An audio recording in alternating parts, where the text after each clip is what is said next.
Hey, and welcome back. Last fall, I was able to collaborate with Nordic Drum Shells to put together a new set for myself with some very unique walnut maple hybrid shells. Now, that kit has been a mainstay for all of my louder music gigging that I do, and I've even brought it down here into the studio and played it a little bit as well, and it's been a real joy to have.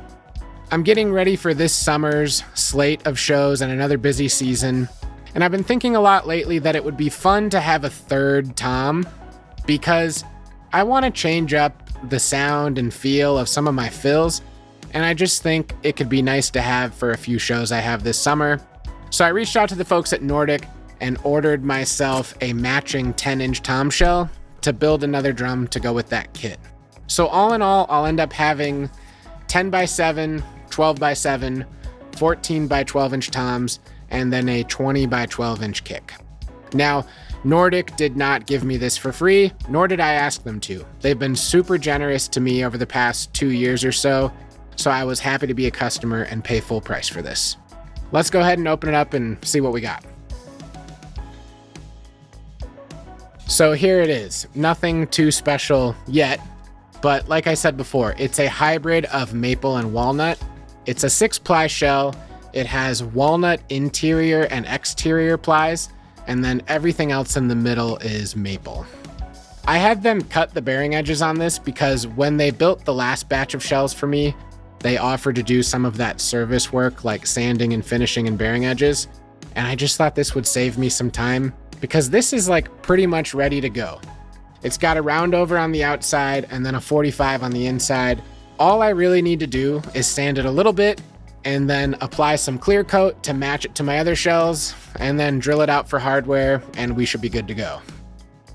For the hardware, I once again went with Champagne Drum Company out of Canada. He hand machines lugs, and they're absolutely stunning. I love having them on this kit, so I was happy to reach out to him and order a few more of those. And then I went ahead and ordered some other parts I knew I'd need, like 2.3 triple flange hoops and tension rods from Drum Factory Direct, some new heads from Evans that I'm excited to try in this video, and then I also found a Yamaha tom bracket by purchasing an entire cheap mismatched Yamaha tom that I'll rob it off of. So we should be good to go in the next week, but this is all going to start with adding some finish and getting this ready to drill out. So let's get started. Since I've already made an entire video about the process for finishing and drilling out the previous tom and bass drum shells, I'm not going to go into great detail here, but I will have that video linked down in the description, so feel free to check that out after you finish watching this video. I will say, having Nordic cut down these drums to its final depth and add bearing edges makes the workflow a lot easier for me. I was able to do all the sanding and finishing in about 15 or 20 minutes in total, just spread out over a day or two to allow time for drying between the coats. The layout for this drum went pretty fast, since I only needed 6 holes for the single point lugs, 1 for the air vent grommet, and a few more for the tom bracket. With that said, I did make sure to go slowly and measure multiple times before I started drilling, since ordering a replacement shell would probably halt this project by a couple of months.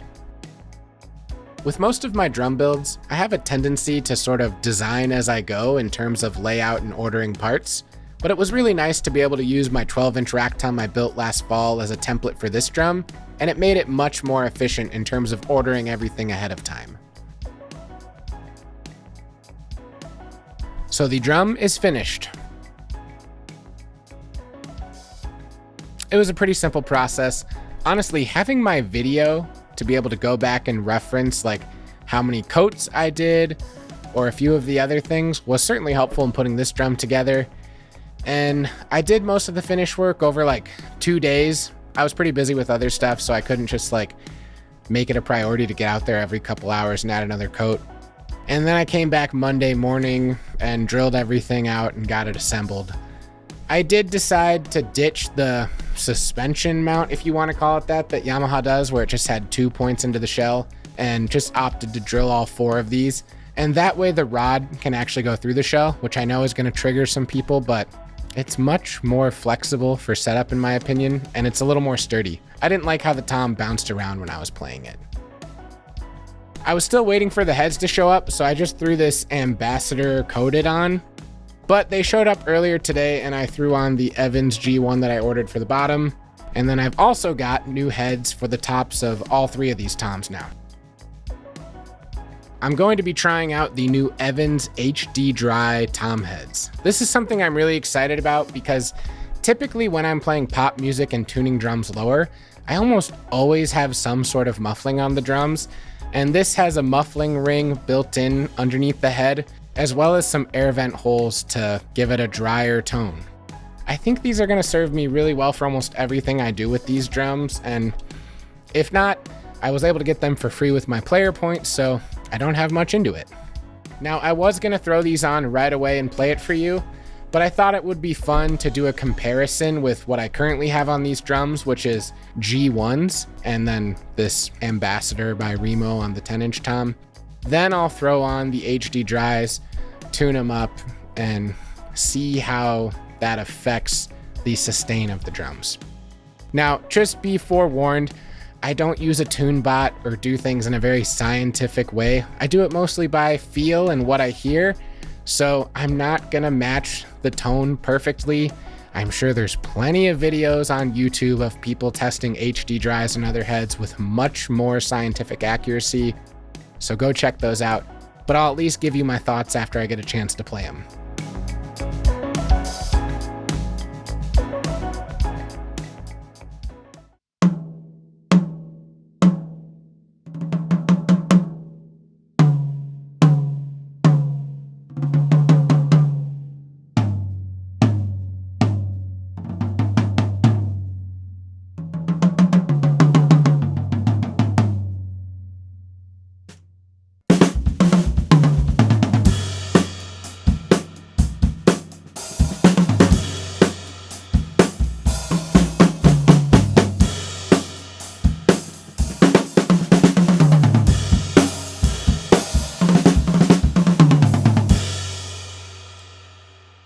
First impression of the 10 is it is a little dead in sustain and tone.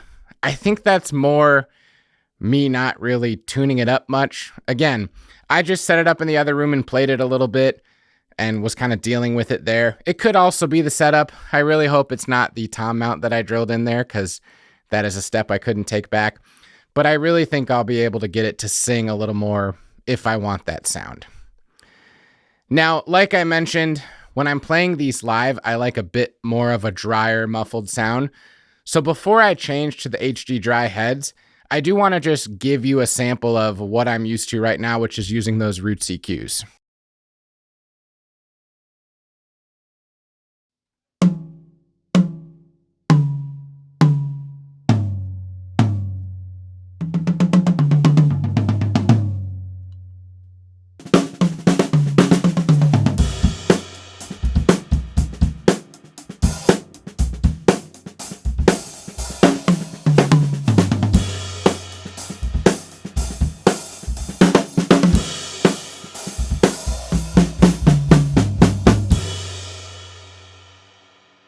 Yeah, so that is extremely dry on the 10-inch tom, too much so. I wish they made a version of this that was just a little bit less material for the smaller drums, but I'm not really complaining about that. I think it's time to switch these out for the Evans HD Dries and see what those heads do to these drums.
All right, these are interesting. They are certainly drier, and it's almost like a pre-EQ'd like sound, where it would almost have like a artificial gating to it, coming from that muffling strip inside, and then all these little vent holes to let the sound dry out a little quicker. I will say that I can definitely hear every drum as it gets larger, it lets it open up a little more. So I almost wish these heads had graduated rings like I was just saying with the Roots EQ, because this one is really dry. And again, that could be the drum. I still got to do some work on tuning this and getting used to it, but I really love how the 12-inch holds its sustain for just a little amount of time and gets rid of any excess sound rather quickly. And then the 14 is still fairly resonant, probably to the point where I would want to do something like add a cotton ball or two inside of the bottom head to help muffle it out, or maybe some muffling on the bottom head. Overall, I really enjoy what Evans did here with offering these for all the toms. I think it would be really cool if they made them in a clear version, because I think a lot of the people who like dry drum tones also like the attack and punch of clear drum heads, so maybe that's something we can see in the future from Evans. As far as the drum build goes, I think it turned out well. I've still got to get used to tuning it and setting it up. I will say one of the things that I thought very consciously about when I did it was when I set this kit up as a 4-piece with just the 12-inch tom over here on my left, the vent hole faces out just based on the way the mount was oriented. So when I built this drum, I put the vent hole over on this side so that you don't see it when it's placed here, and that way they both match visually. That's something that always bugs me about other drum brands, where like if you position toms in a different way, the badges don't all face the same direction. I know it's nerdy and it's probably just me, but I like how they look uniform. And then when I go back to just the 12-inch drum, the badge faces out. And even if a lefty used this kit, they would still match. They'd both have badges facing out. At the end of the day, I don't have much into these heads. Like I said, I just used my player points to get them for free. And honestly, when I went to unbox these heads, I had more player codes in there that I redeemed, and now I have an additional 1,200 points from these 3 heads and the bottom head for the 10. So pretty good deal from Evans. I'd love to know what you guys think. I'm going to keep working on this drum, but I'm excited to get it out to some gigs, and hopefully there'll be more videos of that down the road. So thanks for watching, and I'll see you next time.